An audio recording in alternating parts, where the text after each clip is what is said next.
Sais-tu quel animal sous-marin est capable d'imiter non seulement la démarche, mais aussi l'aspect d'autres animaux à la perfection? Aujourd'hui, on va parler de la pieuvre mimétique et de son intelligence dans Bête de science.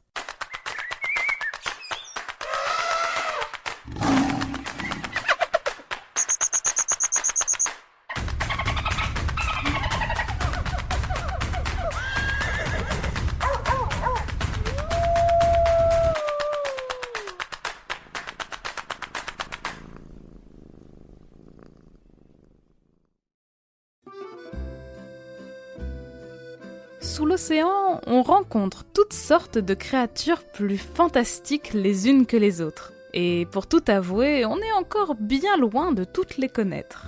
Celle que nous allons rencontrer aujourd'hui n'a été découverte qu'en 1998. Il s'agit d'un animal bien particulier, la pieuvre mimétique, de son nom latin Tomoctopus mimicus. Notre poulpe. Ah oui, car poulpe et pieuvre désignent le même animal. Le mot pieuvre était initialement employé par les pêcheurs de l'île de Guernesey, et c'est Victor Hugo, l'écrivain, qui l'a rendu populaire au XIXe siècle dans un de ses romans, Les Travailleurs de la mer, paru en 1866. Le livre a eu tant de succès que les gens se sont mis à utiliser ce nom-là au lieu du mot poulpe. Notre poulpe donc, comme ses cousins et cousines les seiches, calamars et autres nautiles, est un mollusque. Et oui, comme les escargots et les limaces que l'on trouve sur Terre, ou encore les moules et les huîtres que l'on trouve sous l'eau. Pour être vraiment précis, la pieuvre appartient au groupe des mollusques céphalopodes. Ce dernier mot vient de céphale, qui désigne la tête, et pod, qui veut dire pied, en grec ancien. Les céphalopodes, c'est donc une tête directement rattachée à des pieds. Enfin, plus précisément des tentacules, ces longs bras dont ils se servent pour se déplacer, chasser et attraper des objets. Les seiches et les calamars en ont 10, alors que les poulpes en possèdent 8. C'est pour cela qu'ils appartiennent à la famille des octopodidés. Octo veut dire 8, et pod, comme tu le sais déjà, désigne les pieds. Ces animaux étranges fascinent les scientifiques depuis quelque temps, car on s'est rendu compte qu'ils étaient extrêmement futés. Ils savent résoudre certains problèmes, comme par exemple dévisser le bouchon d'un bocal qui contient un crabe appétissant pour s'en emparer. Certaines pieuvres sont également connues pour utiliser des outils. Amphiooctopus marginatus est par exemple surnommé le poulpe noix de coco, car il utilise les coques évidées du fruit pour se cacher à l'intérieur. Il peut alors attendre son futur repas en lui tendant une embuscade, ou bien se protéger des prédateurs en restant bien caché dans son abri. Mais revenons à notre pieuvre mimétique et à son allure. Elle est d'une taille plutôt impressionnante. Ses bras peuvent mesurer jusqu'à 60 cm de long, et son corps, lui, est entièrement recouvert de jolies taches et de rayures marron foncé qui contrastent avec le blanc de sa peau. Cette alternance de motifs bruns et blancs la font un peu ressembler à un zèbre des profondeurs. Notre pieuvre vit dans les eaux chaudes peu profondes et un peu troubles de l'Asie du Sud-Est. Elle est souvent observée en Indonésie, où elle rase les fonds de sable fin pour dénicher de bonnes choses à manger. Elle raffole de crabes et de coquillages dont elle brise les carapaces grâce au bec dur et puissant qu'elle cache sous ses bras. Oui, tu as bien entendu! Les céphalopodes sont armés d'un bec qui ressemble un peu à celui d'un perroquet. Chez certaines espèces, il est si coupant que les plongeurs sont obligés de s'habiller de cottes de mailles ou de combinaisons en Kevlar avant d'aller s'y frotter. On connaît assez mal le mode de vie de cet animal mystérieux, et il est difficile d'estimer sa population mondiale. Existe-t-il encore beaucoup de pieuvres mimétiques dans nos océans, ou sont-elles en voie de disparition? Jusqu'à quel âge peut-elle vivre? Est-ce qu'elle vit seule ou en groupe? Des études chez certaines de ses cousines pieuvres suggèrent qu'elles pourraient cohabiter à plusieurs dans un même endroit, alors qu'on a longtemps pensé que ces animaux étaient solitaires. Mais alors, si on la connaît si peu, qu'est-ce qui rend la pieuvre mimétique hors du commun?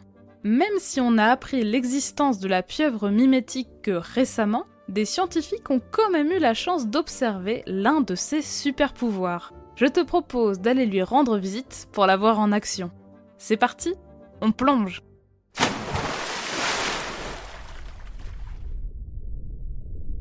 Il fait bon ici. L'eau est chaude. En à peine quelques brasses, on se retrouve déjà au milieu d'un spectacle magnifique. Dans ce coin-là, pas besoin d'aller à de très grandes profondeurs pour voir la vie grouiller autour de nous. Regarde, là, c'est un récif de corail. Tu sais, ces animaux qui ressemblent à des pierres et qui hébergent des anémones et d'autres animaux de toutes sortes. Nageons un peu plus loin, vers le fond, là où le sable est fin et clair. C'est là qu'on a le plus de chances de croiser la pieuvre mimétique, qui vit entre 2 et 12 mètres de profondeur. Quelques poissons multicolores nagent en groupe au-dessus de nous. Tout est paisible. Un peu trop peut-être. Pas de pieuvre à l'horizon. Et puis... là-bas, en regardant bien, ces 2 petites bosses qui dépassent d'un trou dans le sol. Tu les vois ? C'est notre pieuvre. Enfin, ce sont ses yeux. Elle reste cachée en attendant de trouver quelque chose à grignoter. Approchons-nous tout doucement. Un poisson vient tourner autour de la cachette de la pieuvre. Mais ce n'est pas n'importe quel poisson. C'est un poisson demoiselle, avec son joli corps bleu indigo. Manifestement, il se rapproche un peu trop au goût de notre céphalopode. Agacée par ce visiteur un peu trop curieux, la pieuvre change alors complètement de comportement. Alors qu'on ne voyait que ses yeux dépasser du sable, elle étend un tentacule en dehors de la crevasse devant elle et un autre derrière, dans la direction opposée. Elle se met alors à les agiter pour copier les mouvements ondulants d'un serpent marin, qui a exactement la même couleur qu'elle, le tricot rayé. L'imitation est parfaite, et le poisson demoiselle file sur le champ.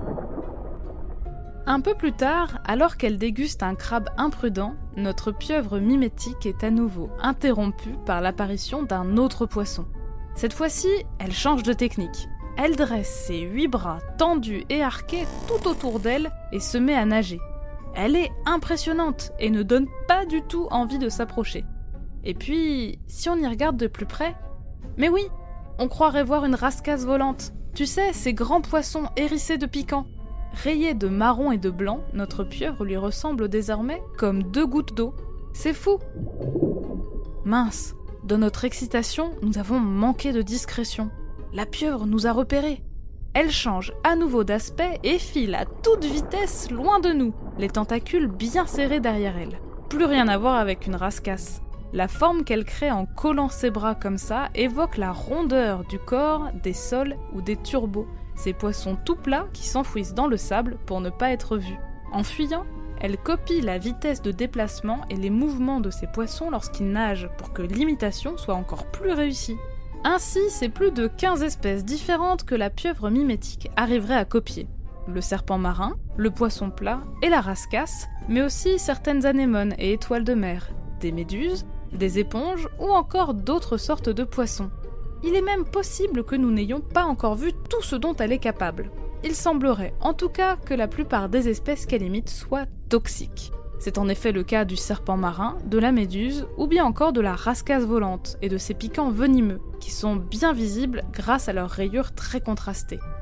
En imitant un autre animal, notre pieuvre fait preuve de ce que l'on appelle le mimétisme. Cependant, impossible de savoir quel type de mimétisme s'applique ici car on ignore si notre poulpe est vraiment toxique ou bien s'il se contente de le faire croire à ses prédateurs en imitant des animaux qui le sont.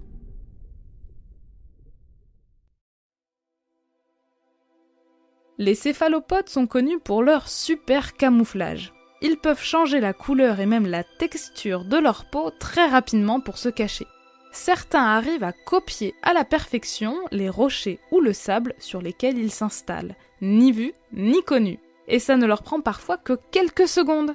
Pour changer de couleur, ils utilisent des cellules bien particulières présentes sous la surface de leur peau. Des chromatophores remplis de pigments qui peuvent changer de taille grâce à la contraction de petits muscles situés tout autour. On trouve également les iridophores qui scintillent à la lumière du soleil et les leucophores qui, eux, produisent des taches blanches. Quant au changement de texture, il est permis par les papilles, des petits replis de peau capables de se contracter comme les chromatophores et qui prennent la forme de cône ou de bosse. Ainsi, notre poulpe peut imiter l'aspect bosselé des coraux, d'une éponge ou d'un rocher, un vrai roi du déguisement. Mais ce qui est intéressant, c'est que notre pieuvre mimétique ne cherche pas seulement à se fondre dans le décor ou à changer d'apparence, comme peuvent le faire les seiches et les autres poulpes. Elle copie l'allure et le comportement d'autres animaux. Un super pouvoir qu'on n'avait encore jamais observé chez les mollusques de cette famille. On n'est encore sûr de rien, mais certains scientifiques pensent que la pieuvre n'imite pas ses sujets au hasard. Par exemple, il semblerait qu'elle copie le serpent marin quand elle croise des poissons demoiselles, car il est leur prédateur direct. En mimant le serpent, la pieuvre se protège des poissons demoiselles qui voudraient l'embêter. Malin, non ? En adaptant son apparence en fonction de l'identité de l'animal qu'elle croise, elle fait preuve de flexibilité et très probablement d'intelligence. Mais il faudrait lui poser la question directement pour en être sûr et réaliser des expériences. En tout cas, notre pieuvre mimétique ne serait pas la seule à avoir des talents d'imitatrice. Une autre pieuvre, Macrotritopus defilippi, qui habite dans l'océan Atlantique et la Méditerranée, a été observée en train de copier, elle aussi, l'aspect et la façon de nager des poissons plats. Ce mimétisme qui varie selon les dangers rencontrés par la pieuvre pose encore énormément de questions. Est-ce que toutes les pieuvres mimétiques savent imiter plusieurs animaux différents ? Ont-elles besoin de les avoir rencontrés en vrai pour les copier ? Est-ce qu'elles savent spontanément faire ces imitations sans que personne ne leur montre comment faire ? Ou bien est-ce qu'elles apprennent en regardant d'autres pieuvres se transformer ? Tu l'auras compris, il reste encore beaucoup de questions sans réponse à propos de la pieuvre mimétique. J'ai comme toi très hâte d'en savoir plus. Croisons les doigts et attendons les avancées des scientifiques sur la question. Allez, on récapitule. La pieuvre mimétique appartient au groupe des mollusques céphalopodes, qui comprend également les seiches et les calamars. Elle possède 8 bras dont elle se sert pour attraper les animaux qui composent son menu, comme des coquillages ou des crabes. Elle vit dans les eaux peu profondes d'Indonésie et on la reconnaît à ses belles rayures brunes et blanches. Les scientifiques n'ont découvert son existence qu'en 1998 et ils ont décrit son incroyable capacité de camouflage très surprenante. Contrairement aux autres poulpes, la pieuvre mimétique peut imiter l'allure et le comportement d'autres animaux, comme le serpent marin, la rascasse volante ou encore la sole. Elle serait même capable de varier ses imitations selon les animaux qu'elle rencontre pour s'adapter à son public. Alors, pas si bête la pieuvre mimétique ?